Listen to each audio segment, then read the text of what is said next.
நான் உங்கள் ஷெஃப் பேகம். இன்னைக்கு கத்திரிக்காயையும் கூனியும் வச்சு ஒரு பொரியல் பண்ண போகிறேன். அது எப்படி பண்ணுறேங்கிறத நம்ம பார்க்கலாம்.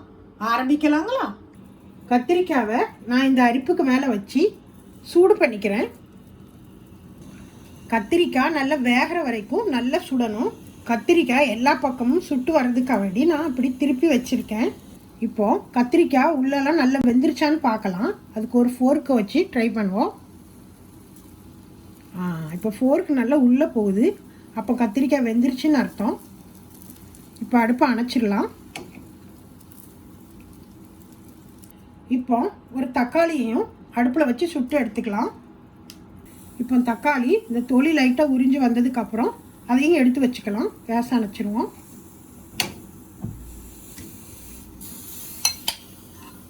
இப்போ கத்திரிக்காய் சூடு ஆறுனதுக்கப்புறம் நம்ம இந்த தொலியை எடுத்துக்கலாம்.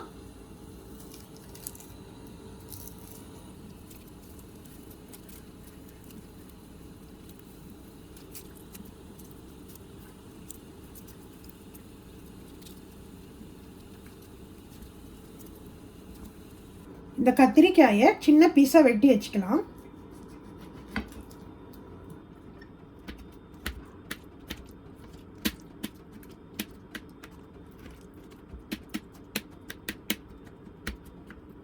இப்போ கத்திரிக்காய் கூனி பொரியல் பண்ணலாம். இப்போ பேனை அடுப்பில் வச்சு அதில் 3 டேபிள் ஸ்பூன் எண்ணெயை சேர்த்துருக்கோம். எண்ணெய் சூடானதும் அதில் 2 காஞ்ச மிளகாய், 1 டீஸ்பூன் கடுகு, 1 டீஸ்பூன் ஜீரகம், ஒரு வெங்காயம்,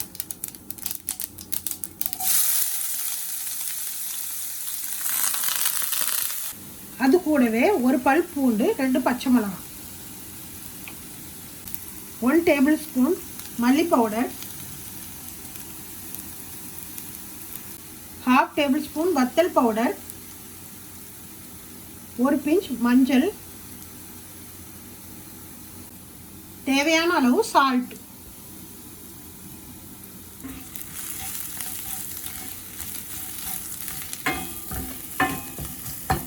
இப்போ இந்த தக்காளியுடைய தொலியை நம்ம எடுத்து வச்சுக்கலாம்.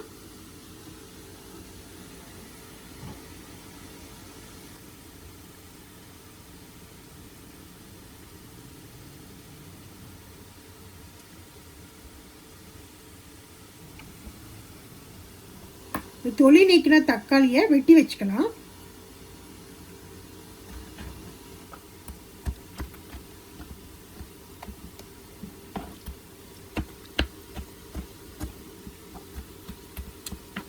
இது கூடவே இந்த வெட்டி வச்சிருந்த தக்காளியும் சேர்த்துக்கிறோம்.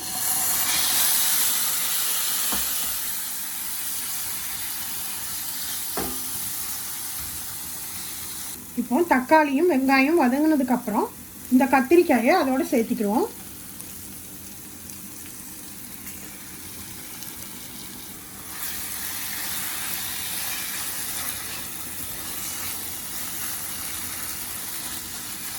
கத்திரிக்காய் கூட இந்த 1/4 கப் கூனியை நான் போடுறேன்.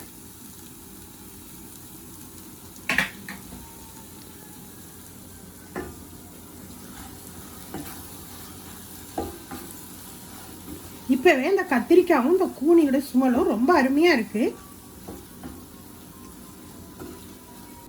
மூடியை போட்டு மூடி 5 நிமிஷம் கேஸை லோ ஹீட்டில் வச்சுருக்கேன். இப்போ 5 நிமிஷம் கழித்து மூடியை திறந்து பார்க்கலாம். எல்லாம் ரெடி ஆகிடுச்சு. ஒரு அருமையான கத்திரிக்காய் கூனி பொரியல் ரெடி ஆகிடுச்சு. இது நீங்கள் ரொட்டி, தோசை எல்லாம் வச்சு சாப்பிட்லாம். நீங்களும் பண்ணி பாருங்கள். இந்த வீடியோ பார்த்த அனைவருக்கும் ரொம்ப தேங்க்ஸ். உங்களுக்கு பிடிச்சிருந்தா லைக் பண்ணுங்கள், ஷேர் பண்ணுங்கள், சப்ஸ்கிரைப் பண்ணுங்கள்.